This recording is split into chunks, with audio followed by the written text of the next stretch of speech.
Alright, we're back at part 2.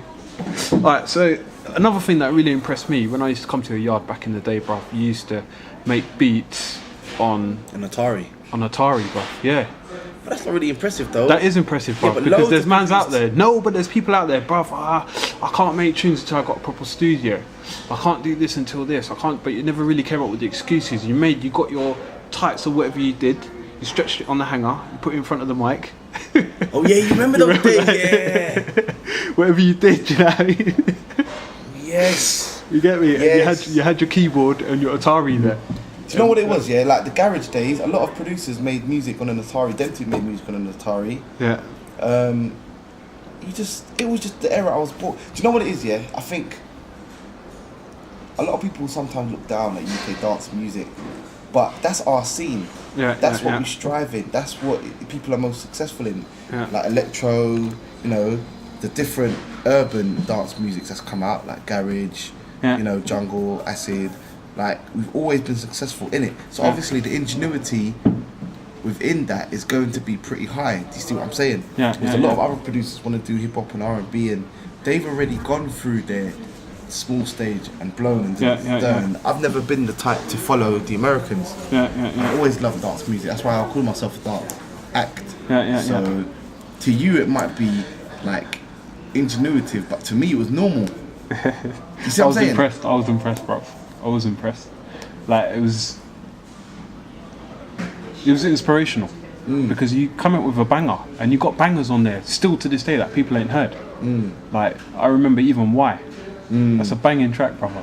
To this day I play that. Steve Sutherland put that on a compilation. Is it really? Yeah, he loved it so much he put it on a compilation. That's a big track, bro. And it was a lot. It took a lot for me to change from my Atari to my PC. And now I've got to do the same bloody change from from PC to Logic, and now I've got to move from Cubase, from PC to Apple, and from Cubase to Logic. It's long, man. Long. Do you know I miss my Atari? Yeah. If my Atari could work as quickly as my PC did, I'd use it. Yeah. No, I hear you. Have you ever dabbled in Reason or Fruity? Yeah, I like all of them, but I prefer Logic because it's got this type of swing settings. And you record every track in, isn't it? Like on obviously Logic, you have each track going down. You record everything in, don't you? How do you separately? Like, do you use loops, samples? I use everything now. Everything, okay. I might play a beat. I might use a loop within the beat to fill up the beat. Okay. I might record. So I use anything I need to do. I can adapt to whatever I need to do to each track. All right, cool. So after that, coming up to about 2005, going back to this timeline, up until present day. Yeah. What happened in those 4 years? I got a job. I grew up. I became a man. Really, I understood responsibility. I learned my craft as well. Yeah. And essentially, when I got back into music, it wasn't really for to make. Did you ever leave music? Yeah, I did. Okay. But essentially, when I got back into it, I had a job at the time. My plan was to get a job, start from the bottom and work my way up. Yeah. But then at the same time, it's like I had something that could give me a couple £100 here and there. So I thought, what's the point in, like, you should never look a gift horse in the mouth, you know? Yeah. Because at the end of the day, some people, they don't even have a second form of income type thing. And I thought, it may not make me loads of money, but that extra money can help. I thought, if I'm going to do this, I need to do it properly. So, like, one of the mistakes I made with Bouncers, I never had other tracks. Yeah. When I brought out Devil, I already had Africa. Yeah. Party Hard. And Yeah. I had about 6 tunes. Yeah. Actually, Party Hard wasn't one of them, but there were 6 tunes. Yeah. And I knew that I could bring out a track every 6 months and push the track and and this, that, and the other. It just so happened that, you know, touch wood, that it blew enough that I had to choose the music over the job. Otherwise, I'd still be working now if I could do both. Your recent video. So this. Okay. So coming after that, then you started working on these tunes back when? About a year ago, would you say? Or? Yeah. About a year ago. 2 years, yeah. Okay, these tunes are bangers, brother. Thanks. These tunes are bangers. I mean, they're professionally made. Are they still made at home? Yeah, of course. Yeah. I'm never going to change that. Never. They're still made in the bedroom. Yeah, man. And even my PC is not expensive. Yeah. Like, maybe my PC probably costing about £300 now, maybe. Adele, yeah?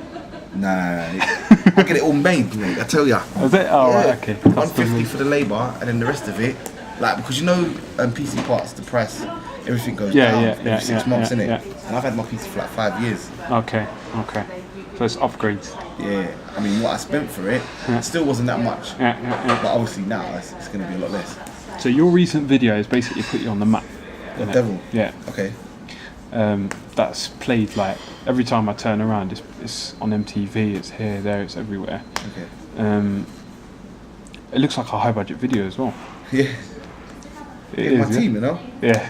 That's another thing I learned. I learned to take time with the people that I'm going to choose to work in as my team. Do you know what I mean? Okay.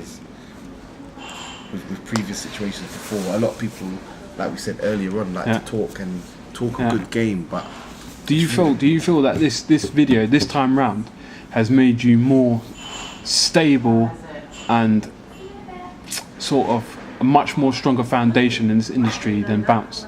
Yeah, definitely, isn't it? I think it's more structured. I think the way I'm doing things now is a lot more structured, and I've got a lot more patience. Yeah. I'm not really chasing fame. I'm just chasing stability. Yeah. If I'm chasing anything. Yeah. And I've been in this like for like between 9 and 10 years. Yeah. I just looked at all my mistakes and thought, you know, that's a wealth of experience. Yeah, there, of course, you know? yeah. And I thought, okay, well, what were my that you can't buy. You can't really. You can't. You need to learn. I had learn. enough there to, and I'm intelligent enough to know that, you know, how to learn from my mistakes and how to correct them, and that's what I did basically. I just corrected all my mistakes, and I know that whatever anyone else says, if you look in front of you, there's always a way forward. A lot of people like to look to the stars. I don't think you should look to the stars. I think you should reach for the stars and look what's in front of you and work your way up. I understand. To reaching that star. That's good. You know what I mean, it's a good way to be realistic, isn't it? Yeah. I don't think you can't achieve the star, but it just takes time. What's your favourite track at the moment on your album? I love all of them. There's got to be one. No, I wouldn't give you an album then. If I thought one tune was better than the other, then that means that I'm giving you something that's less. Okay. I would always give you something that I think is 100%. Okay. Then once I've done that, then it's up for everyone else to make up their mind what their favourite tracks are. Okay. Or whether they even like it or not. Yeah, I understand. What made you call it Party Hard? Because, simple, that was the biggest tune at the time. We wanted people to look at the album and know what it was when they saw it. Originally I wanted to call it something else, but marketing wise this made a lot more sense. Were you still going to call it what I thought you was going to call it? Nah, that name, I've rinsed that name so much. Well, as I am. Oh, God. I think someone's got stabbed. Or burnt. You know when you're cooking? Fuck! Yeah, but nah, that name, you know what it is? You've got to be out with the old and in with the new, you know? How is Farmer Yardy? Oh God, I don't know. I asked him. How is he? Do you know, I haven't even done the characters in years, you know? Is it? Yeah. I don't really. What was the other one? I'll probably do that because I still other one. What? Others, you mean? There was about 7 of them, like Farmer Yardy, Bridge and Steve, Kung Lao. Oh yeah, shit, Kung Lao. Mr. Fidget. I said Bridge and Steve already, innit? There's about 7 of them. I can't remember all of them. But Bubble Bonk. You still do them? Nah. Can you still do them? Yeah. Come on now. Oh, that's long.